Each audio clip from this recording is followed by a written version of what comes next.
Secrets of the Machines by Rudyard Kipling, 10th standard, 5th poem. First paragraph. We were taken from the ore bed and the mine. We were melted in the furnace and the pit. We were cast and wrought and hammered to design.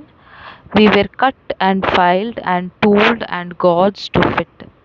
இது என்ன அர்த்தம் அப்படின்னு சொன்னால், first பேராகிராஃபில் ஓர் bed அப்படின்னு சொல்லும் போது நம்மளுக்கு முதல்ல மிஷினை தயாரிக்கும் போது, ஒரு பொருளை உருவாக்கும் போது நம்மளுக்கு கிடைக்கக்கூடிய பேசிக்காக இருக்கக்கூடிய glass pieces, plastic pieces, iron pieces, இது எல்லாமே வந்து இருக்கக்கூடிய முதல் ஸ்டெப்பை வந்து ஒரு மிஷின், நம்ம ஒரு பொருளை தயாரிக்கணும்னா நம்ம என்ன பண்ணுவோம், அது எல்லாத்தையுமே அதை மெல்ட் பண்ணி அதை வந்து ஒரு ஷீட்டாக ஒரு ஸ்டாண்டர்டாக ரெடி பண்ணி அதிலேருந்து நம்ம வந்து ஒரு மிஷினாக நம்ம உருவாக்குறோம். அது நம்ம சின்ன சின்ன பீசஸாக கட் பண்ணி அதுக்கு ஒரு ஷேப்பை கொடுத்து அதுக்கு நிறைய வந்து அது ஃபிக்ஸ் பண்ணி அது வந்து ஒரு ஷேப்பை கொடுத்து நம்ம உருவாக்கக்கூடிய மிஷினை தான் ஃபஸ்ட் பேராகிராஃபில் நம்ம சொல்கிறாங்க.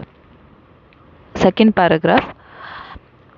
Some water, coal and oil is all we ask, and 1,000 of an inch to give us play.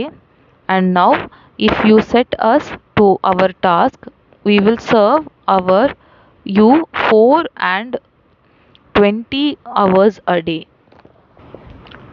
அந்த மாதிரி உருவாக்கப்பட்ட ஒரு மிஷினில் நம்ம ஜஸ்ட்டு வந்து நம்ம என்ன போர் பண்ணணும், வாட்டர், அதுக்கப்புறமா தண்ணி, அதுக்கு தேவையான தண்ணி, அதுக்கப்புறம் அதுக்கு தேவையான எனர்ஜி, அது கோல் அண்ட் ஆயில் அப்படின்னு சொல்லும் போது அதுக்கு தேவையான எனர்ஜி, அது எந்தால வந்து செயல்படுதோ அந்த எனர்ஜி, இதெல்லாம் நம்ம கொடுத்துட்டோம் அப்படின்னு சொன்னால், and 1,000 of an inch to give us play அப்படின்னா அதை போட்டுட்டு அதை நம்ம கொஞ்சம் டிஸ்டன்ஸில் தள்ளி வந்து நம்ம என்ன டாஸ்க் அசைன் பண்ணுறோமோ அதெல்லாம் ஃபிக்ஸ் பண்ணிவிட்டு நம்ம வந்து டிஸ்டன்ஸ்லேருந்து பார்த்தோன்னா அதுக்கு வந்து தேவையான பொருள் கொடுத்துட்டா போதும். அது எவ்வளோ நேரம்னாலும் நம்மளுக்கு வந்து அந்த மிஷின் மூலமாக நம்மளுக்கு ப்ராடக்ட்ஸ் வந்து தயாரித்து வந்துக்கிட்டே இருக்கும். நம்ம அந்த ஃபியூல் மட்டும் கொடுக்க நம்மளுக்கு தேவையான ப்ராடக்ட்ஸ் வந்துக்கிட்டே இருக்கும் அப்படின்றது சொல்ல வராங்க.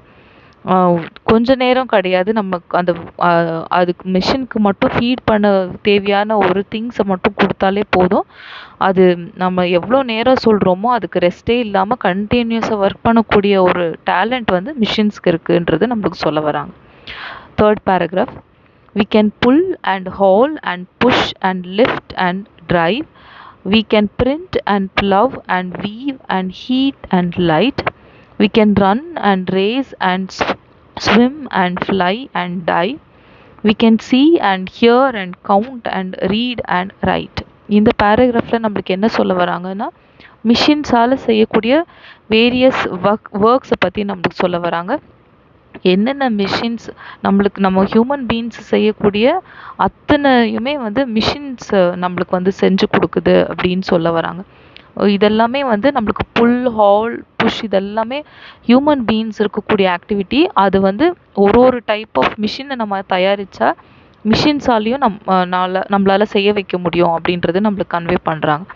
நம்மளுக்கு வேரியஸ் டைப் ஆஃப் மிஷின்ஸ்னால் pull, haul, push, lift, drive, இந்த வார்த்தைகளெல்லாம் என்ன மீன் பண்ணுதுன்னா, நம்மளுக்கு வந்து எக்ஸாம்பிளுக்கு வேரியஸ் டைப்ஸ் ஆஃப் மிஷின்ஸ் இருக்கு இல்லையா.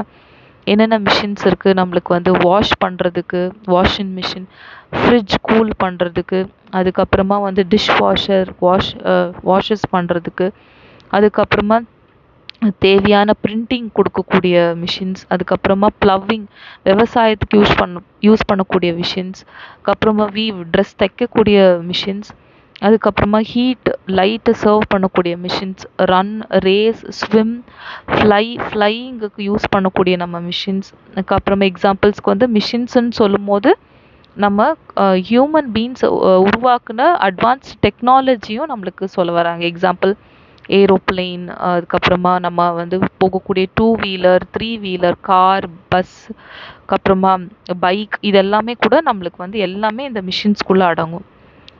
தென் we can see and hear, count and read and write. இது மாதிரி கம்ப்யூட்டர்ஸ் எக்ஸாம்பிள், இந்த மாதிரி எல்லாத்துக்குமே நம்மளுக்கு வந்து நம்ம ஹியூமன் பீயிங்ஸ் உருவாக்குன டெக்னாலஜி தான் இது எல்லாமே அப்படின்றது நம்மளுக்கு கன்வே பண்ணுறாங்க. Next paragraph. But remember please the law by which we live. We are not built to comprehend a lie. We can neither love nor pity nor forgive. If you slip, make a slip in handling us, you die. இந்த பேராகிராஃபோட meaning நம்மளுக்கு என்ன அப்படின்னு சொல்லிட்டு சொன்னால், நம்ம வந்து machines அப்படின்னு சொன்னா அதோடைய ரியல் மீனிங் என்னது? அதால வந்து கம்பல்சரி ஹியூமன் பீயிங்ஸ் இருக்கக்கூடிய ஒரு எமோஷன்ஸ், லவ், அதுக்கப்புறம் ஹியூமன் பீயிங்ஸ் இருக்கக்கூடிய ஒரு பயாலஜிக்கல் ஃபேக்டர்ஸ் எதுவுமே வந்து மிஷின்ஸ்க்கு கிடையாது. அதால் வந்து நம்ம கரெக்டாக ஹேண்டில் பண்ணலைன்னா அது கண்டிப்பாக நம்ம ஜஸ்ட் மிஸ் ஆயிட்டோம் அப்படின்னா இட் வில் கில்லஸ். நம்ம கரெக்டாக ஆப்ரேட் பண்ண தெரியலனாலும் சரி. இப்போது நம்ம வந்து அதுக்கு வந்து ஹியூமனிட்டின்றது கிடையாது. மிஷின்ஸ் வந்து நம்ம அட்வான்ஸ்ட் டெக்னாலஜி யூஸ் பண்ணி நம்ம முன்னுக்கு வந்துக்கிட்டே இருக்கலாம். பட் ஸ்டில் ரியாலிட்டி என்னதுன்னா, ஹியூமன் ஸ்பிரிட் அப்படின்ற ஒரு விஷயம் வந்து இந்த மிஷின்ஸ்க்கு கிடையாது அப்படின்றது நம்மளுக்கு சொல்ல வராங்க. Next paragraph. Though our smoke may hide the heavens from your eyes, it will vanish and the stars will shine again, because for all our power and weight and size, we are nothing more than children of your brain. அப்படின்னா machines வந்து give us many things. நம்மளுக்கு வந்து machines வந்து will make us rich. நம்ம வந்து இந்த machines, நம்ம advance technology இதெல்லாம் மூலமாக தான் we are becoming rich. But still மிஷின்ஸ்க்கு வந்து எந்த ஒரு லவ் இமோஷன்ஸ் வந்து எதுவுமே வந்து நம்மளெல்லாம் நம்மளுக்கு கொடுக்க முடியாது அப்படின்றதுனால கட்டாயமாக humans are always best. Humans are the ones who created the machines. அதனால் ஹியூமனோடைய love it is very important. இந்த மாதிரி ஹியூமனோடைய லவ் இருந்ததுன்னா இந்த மாதிரி நிறைய அட்வான்ஸ் டெக்னாலஜி உருவாக்கி he can really become very famous. Machines போனாலும், ஒரு மிஷின் போனாலும் அடுத்த டேலண்ட்டை கொண்டு வரக்கூடிய ஒரே திறமை மிஷின்ஸ்க்கு கிடையாது. ஆனால் ஹியூமன் பீயிங்ஸ்க்கு தான் இருக்குது அப்படின்றது ஹியூமன் பீயிங்ஸோடைய பெருமைகளை நம்மளுக்கு வந்து இந்த போயமில் நம்மளுக்கு சொல்ல இருக்காங்க. யார் அப்படின்னா Rudyard Kipling. Rudyard Kipling is very special author. He got a Nobel prize. Thank you.